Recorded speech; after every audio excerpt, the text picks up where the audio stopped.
Teleportation is just a flash, I once thought. Pop poof and you're there. I should be able to forgive myself for thinking that, but I can't. I can't forgive any of myself for being so fundamentally wrong. It feels like 3 weeks ago, though there are no weeks in this empty place. I simply teleported, as unthinkingly as ever. It was stupid. I just wanted to get to the top of the castle of friendship faster. I'd spent too long in the library with starlight glimmer. How could it be any more trivial? If only I'd known the suffering it would bring. The familiar magical light flashed, and instantly I came to this place, this magical nowhere, an enormous empty sphere. Well, not entirely empty. I wish it was empty. I hovered, motionless in the center, amazed as the teleportation spell did something I thought it had never done before. A copy of myself formed, taking bare seconds to build itself out of nothing. She was alike in every detail, but instead of watching in rapt attention, she floated limp, eyes closed. Somewhere below me, I heard a spell being cast followed by a small explosion. Poof, she was gone. I fell. I fell onto a gruesome heap. My eyes took it in, my hooves felt the cold flesh underneath, but it took ages for my mind to accept it, an enormous pile of dead ponies. Dead purple ponies, unicorns, and alicorns. A pile of my own rotting corpses. Among them was a fresh body, its head missing. My legs went weak at the sight, the smell of it. I couldn't stand to touch them, those horrific bodies. I looked at the wall and saw writing in blood. Is that my blood? The writings, their calculations, diagrams, pictures and notes. It serves as a distraction from the gruesome sight beneath me. It didn't take me long to complete my piece of the puzzle. I've written the new instructions and series of spell matrix components on available space, so should I fail, or at least the other me fails, the cycle comes closer to the end.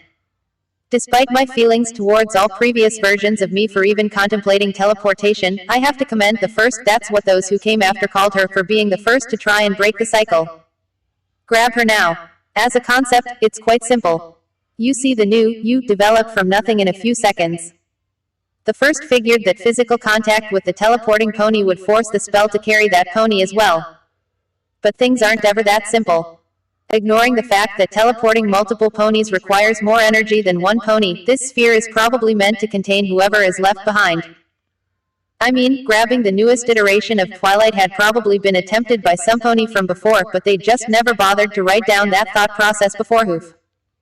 This is quite unfortunate because while the most one would typically experience is some burned hairs or fur, the pony designated to remain here would suffer an excruciating death, as the first documented.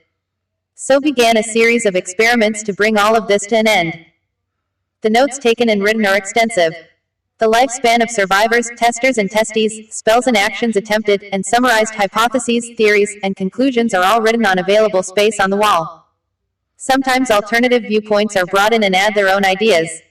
More often than not they fail. The rainbow dashes frequently attempt to fly repeatedly at the wall, which only serves to mess up the notes already taken with spattered blood. Applejacks try to buck their way out with a similar result. Pinkie pies are exceedingly rare.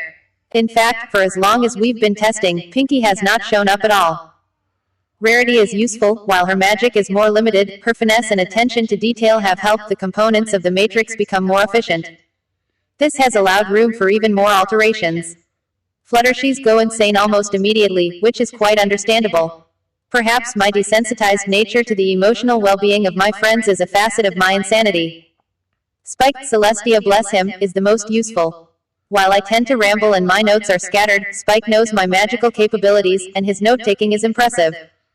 He is also quite rare in appearances, but he lasts quite a while due to the draconic ability of calorie retention and hibernation.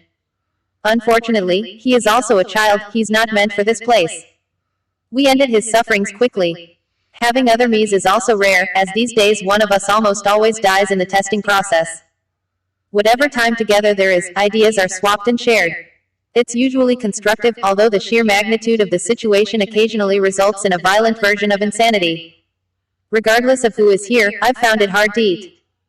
Drinking blood is fine. I've suckled enough of my own cuts as a filly and bitten the inside of my mouth enough times to have made this emotional leap.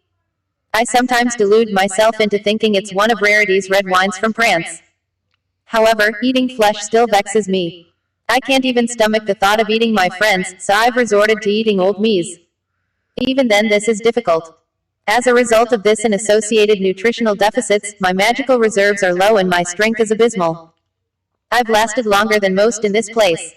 I chalk that up to the nature of the experiments these days, combined with rationing of resources and increased maturity compared to past selves. I quickly realized that the explosion from when I first got here was my predecessor's suicide. She left a note on the wall, citing her slow descent into madness and unwillingness to destroy the research. She'd been here for a month. I fear the same may happen to me soon, but more from starvation than insanity. However, I'm confident that my work is sound.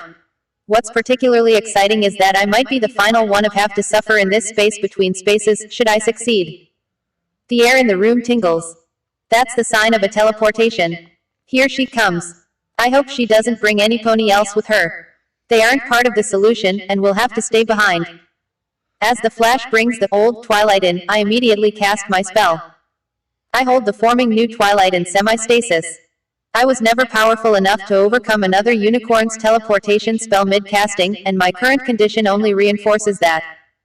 However, I've slowed the formation of new twilight enough that I think we can continue with the plan. Old Twilight is dressed in royal regalia. She must be in Canterlot for an international summit or some such thing.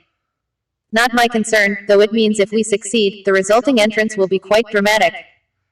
Old Twilight and the now slowly forming new Twilight hover in the center of the space, with the conscious one looking as bewildered and terrified as ever. As she turns to me, I point to the instructions. The obvious shock of seeing me aside, she's horrified by the instructions. I know what she's thinking. She isn't the first I've seen like this. There's no time for debate. I shout at her, this is our chance to end this nightmare. Start casting, before it's too late. Ponies, being herd creatures, almost immediately follow an order when told. I have told Old Twilight that now is the time for action. She knows what she has to do. She's a quick learner. I would know, I'm her. My expectations, admittedly, have been low so far.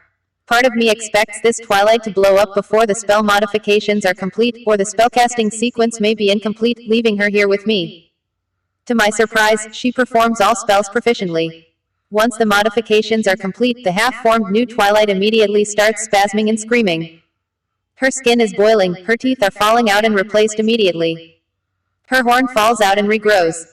The rapidity of this effect was unanticipated, especially in our time-dilated state. I will have to record this. Something's wrong, Old Twilight yells over the screams of her counterpart, I'm feeling pain all over. I quickly surmise that whatever is happening with New Twilight is affecting Old Twilight as well. I determine the threat of the spell responsible. I believed we'd solved this problem in the last test, however I can see the similar pattern reactivating now. Stupid redundancies. Can you nullify this section? I ask the Old Twilight, highlighting a section of the matrix in my instructions with what little reserves I have left. No, the pain is limiting my ability to multicast. We need to do something quickly. I quickly come up with a solution. It increases the risk of this whole operation exponentially, however it increases the chances of success. It's a no-brainer. I'm dropping my spell and channeling my power to you.